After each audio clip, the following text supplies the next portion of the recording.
does Alexander Povetkin have trouble with tall fighters? A lot of people, a lot of boxing experts, and a lot of boxers have been reporting that Alexander Povetkin has a lot of trouble with tall opponents, and I'll read a few of the quotes for you. These are obviously one-sided scores, and that fight showed pretty clearly that the 6'2" Povetkin was too short for the 6'6" Wladimir. The difference in height was simply too much for Povetkin. This is obviously after the Wladimir Klitschko fight. This is what Deontay Wilder said about Povetkin. Povetkin is too short. It'll be Stavern all over again. And here's my favourite quote from Tyson Fury. Even shit tall people can give Alexander Povetkin a good fight. So, is it true? Do shit tall people give Alexander Povetkin a good fight? Well, luckily, Alexander Povetkin has fought a lot of tall people. 6 in fact, and I'm classing anyone at 6'5" and above as a tall heavyweight. I think most people would agree with that. The first one is David Bostis, 6'5". Alexander fought him and knocked him out in the second round, just completely dominated him. Patrice Leroux, 6'5" again. Alexander Povetkin knocked him out in the second round again.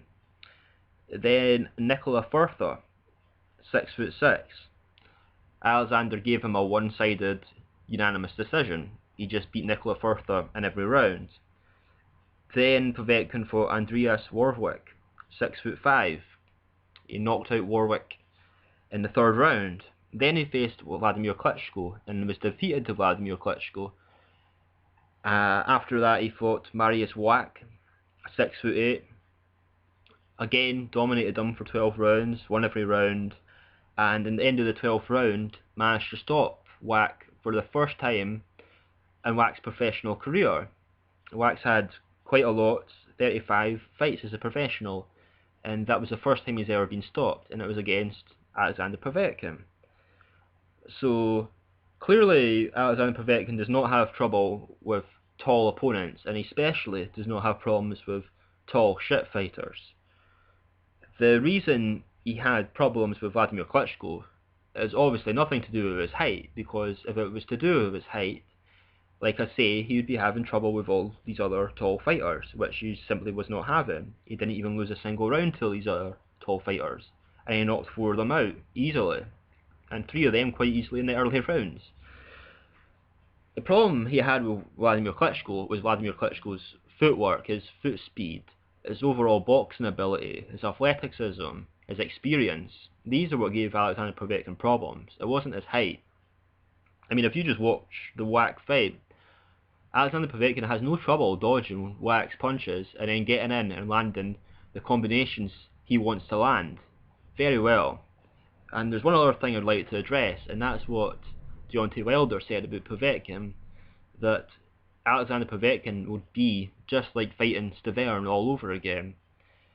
Alexander Povetkin is a completely different fighter from Stavern. If you watch Stavern's fights, he's not as much of a pressure fighter like Alexander Povetkin has.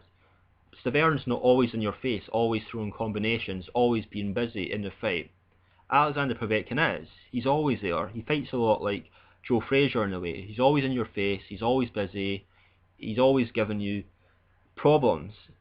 You know, you're going to have your stamina tested fighting someone like Alexander Povetkin.